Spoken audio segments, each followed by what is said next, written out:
hired job search strategies that work. I'm Ray Stonehouse, and I'm the course developer and your facilitator. Make no mistake, searching for work is work. It takes time, effort, and a lot of self-motivation to be successful in your search. While you have your skills and experience in place to be able to apply and land your dream job, or one that leads you to it, searching for a job requires a whole different set of skills. This course provides strategic techniques to maximize your job searching effectiveness. Nobody can make a promise that if you follow their program, you'll be guaranteed the results you're looking for, and I won't either. However, I'm confident that if you follow the strategies outlined in this course, you will be successful in landing a job. From my experience, one of the biggest problems that job seekers often face is that they feel that they are coming from an inferior position and they don't have a lot of personal power. The belief being that the employer has a superior position and has all the power. Yes, they have the job, and they have the power to give you the job, or not. But what you may not realize is that many hiring managers are under similar pressures as you, the job seeker. They have the pressure of finding the right candidate for the vacancy they need to fill. They are accountable to their superiors should the person they hire not work out. It has been said that an inappropriate hire can cost the organization an additional 30 to 50% over the job position's annual wage. This would include lost productivity incurred when the new hire is oriented, the cost of advertising for new applicants, and the time taken to interview and follow up with applicants. Hiring managers are under pressure to hire the right candidate. Your task is to become the only choice, the right choice.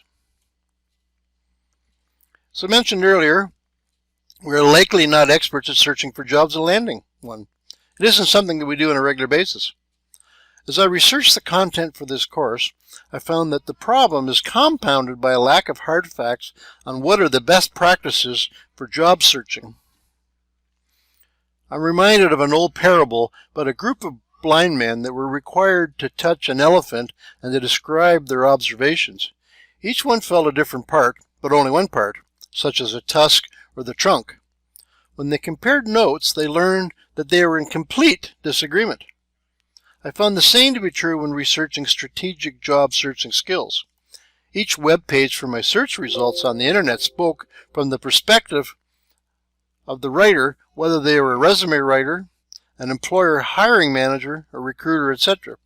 Much the same as the blind men describing what an elephant looks like, their advice is from their perspective. Well, that makes sense to me. We all create our own reality. My reality is completely different than anyone else's. The problem is that the job search experts state their observations as hard facts. They believe that what they write is absolutely true. The problem is that the next article that you read will dispute what the first expert had said, and they will present their truths. How can something be both false and true at the same time?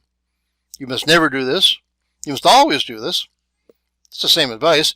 Can something be both yes and no? I don't consider myself an expert at job searching. What I'm very good at, though, is taking subjects that people struggle with, finding better, easier ways to do things, and breaking it down to basic strategies that work. I create systems to solve problems. Years ago, I moved my family across Canada to a city where I didn't know anyone. I had a brand new home built for me, but I didn't have a job waiting for me when I got here. At the time, the new location was very hostile towards people that had moved from the east to the west. I often heard, "You Easterners come out here and you steal our jobs." I found that the jobs were limited. I found that getting an interview for a position I had applied for was like winning a lottery. I also found that my new geographical area had what they called a sunshine tax. As it is a desirable place to live, the cost of living is higher, and the employers believe that they can get away with paying lower wages. The idea that you, being the worker, should be grateful to have a job, and that the employer can get away with paying you less. If you don't want the job, somebody else will. I got so tired of hearing about stealing local jobs that I started to change my story at business networking events. Instead of saying that I was unemployed, I would say that I'd retired early. I was 39 years old, and the illusion that I had retired early seemed to resolve the "you Easterners" complaint. However, I used to add, If the right job came along, I might just consider going back to work. It was somewhat tongue-in-cheek. It took me a good 6 months to land a job. It wasn't as good a job as I had hoped for. It was definitely a compromise until something better came along. I describe my employment experience on my new location as being a roller coaster ride. I went from being unemployed to employed. I went from not getting enough hours to getting too many. I went from being employed to being laid off. I went from being employed to being self-employed. Self-employed ended rapidly when I came back from vacation to find out that my only client had sold their business. This was a vacational school, and the new owners had no idea who I was, nor had they any need for my services. Back to being unemployed. Then I got a job in another city. It was a 19-mile round trip daily. I went from being at the employer's beck and call for 3 years, working as many hours as I could. Then I got fired.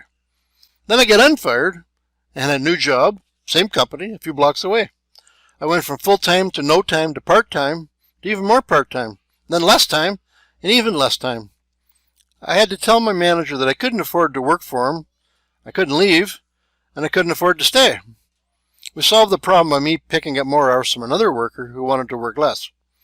The downside is that I work a lot of night shifts, and it's still a 90-mile, 150-kilometer round trip for work. I think you can see why I call it a roller coaster ride. Over the years, I've been invited to numerous job search training programs as a guest speaker, promoting the value of public speaking skills to the job search and interviewing process. As well, I share the value of professional business networking skills to help build your business or land a job. Throughout this course, I'll be providing you with what I consider to be best practices for searching for a job. Some of the content may disagree with so-called expert would say, but then again, the next one would likely agree with me. If you're a sports fan, you'll recognize that any sport has a set of rules and varying degrees of competition. Searching for a job, your job, is a competitive situation. It could come down to 2 or more possible candidates, hopefully you being one of them, having very similar credentials and qualifications. If there ever was a time the self-promotional skills and self-confidence will come into play, it would be in the job searching and interviewing process. Being able to effectively promote yourself can make the difference between landing the job and a thank you very much, but we won't be hiring you at this time. This course is broken down into lessons with the course content being delivered on individual videos. While each lesson provides specific content on the topic, it isn't necessary that you progress linearly through the course. For example, if you needed information right now on a specific topic, you could work your way through that lesson and then go back to the other ones at your own pace. Many of the lessons offer additional optional reading resources that can add or help your understanding of a topic, especially when there wasn't room to expand upon the topic within the lesson. In the next video, we'll go through a quick overview of what is covered in the course. Welcome aboard, and I hope you enjoy our journey together.